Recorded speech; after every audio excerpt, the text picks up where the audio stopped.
लो ये भी आ गई हैं। अरे दीपिका, तू चाय पी रही है? मेरे लिए बनाई है क्या? मम्मी जी, अभी 1 घंटे पहले तो आप चाय पी के ही पार्क गए थे, अब आपको फिर से चाय चाहिए। मैंने नहीं बनाई आपके लिए कोई चाय वाय। दीपिका बेटा, मैंने तुझे कितनी बार कहा है, जब तू अपने लिए चाय बनाती है तो मेरे लिए भी बना लिया कर। चल कोई बात नहीं, अब जाके बना ले।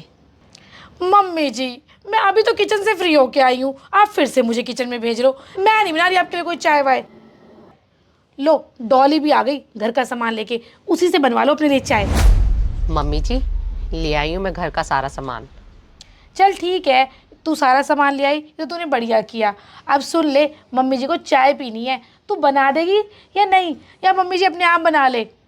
भाभी जी, आप कैसी बातें कर रहे हो? चाय बनाने में कितनी देर लगती है? मैं बना दूंगी मम्मी जी के लिए चाय। चलो मम्मी जी अंदर। पता नहीं कौन सी दवाई कब खानी है, कुछ समझ में नहीं आता है। और ये डॉक्टरों का लिखा भी कुछ समझ में नहीं आता है। डॉली बेटा, जरा देखना कौन सी दवाई कब खानी है। लाओ मम्मी जी, मैं एक बारी देख कर बताती हूँ। वैसे तो ये डॉक्टर की राइटिंग भी समझ नहीं आती और इंग्लिश भी मुझे लिखी हुई ज़्यादा समझ नहीं आती। मैं कोशिश करती हूँ। RAB, पता नहीं मम्मी जी, समझ नहीं आ रहा। ये ना हो कि आप गलत दवाई खा लो मेरी वजह से।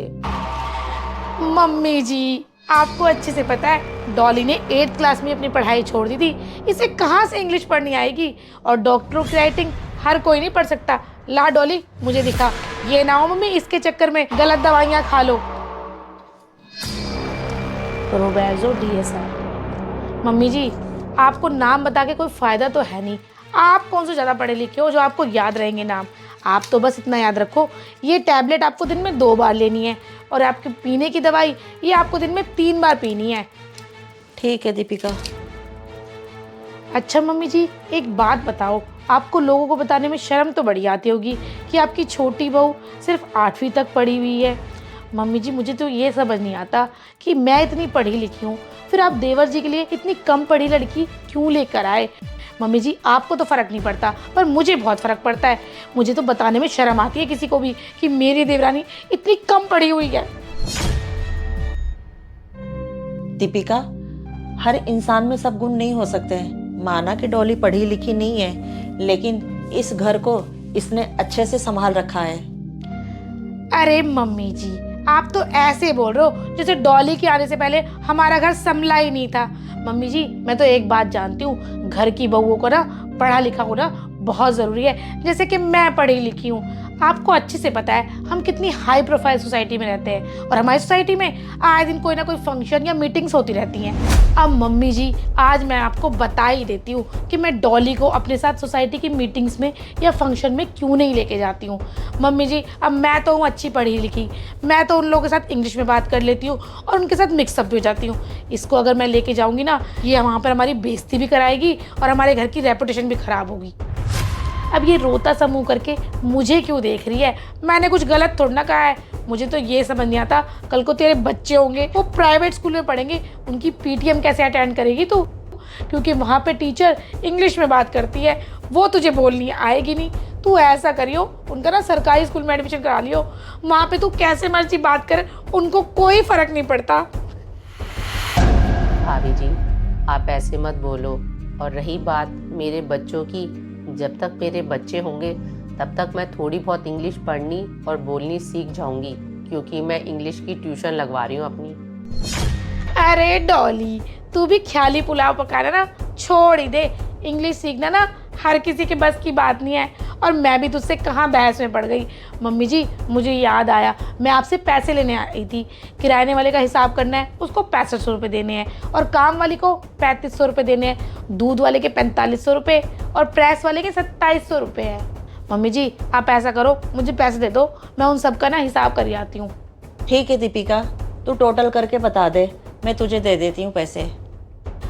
टोटल मम्मी जी, मैं अभी बताती हूँ आपको। 6500, 4500, 3500, 2700। रुको मम्मी, मैं ना फ़ोन में कैलकुलेट करके बताती हूँ आपको।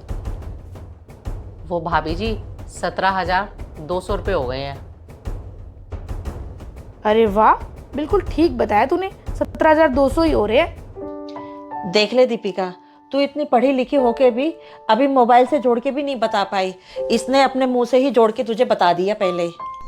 मम्मी जी इसमें क्या बड़ी बात है, कभी कभी इंसान का ना तुक्का लग जाता है और आज इसका तुक्का ही लग गया है। चल डॉली, आज मैं तेरा टेस्ट ले ही लेती हूँ। तू ये बता 124, 325, 489 कितने हुए?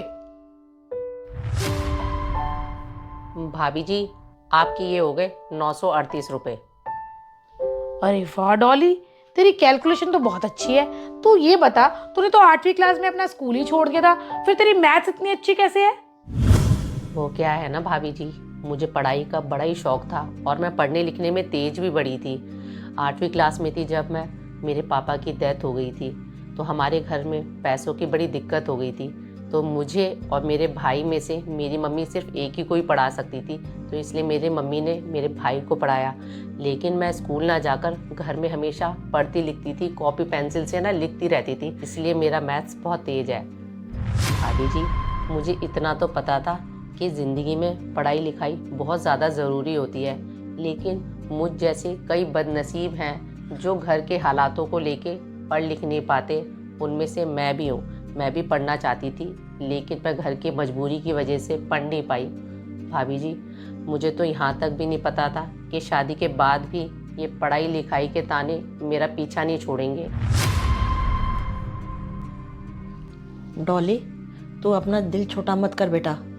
देख ले दीपिका, अगर ये चाहती तो तेरा मजाक ये भी बना सकती थी, लेकिन इसने ऐसा नहीं किया क्योंकि इसके माँ बाप ने इसे अच्छे संस्कार दिए हैं और तेरे माँ बाप ने तुझे नहीं दिए।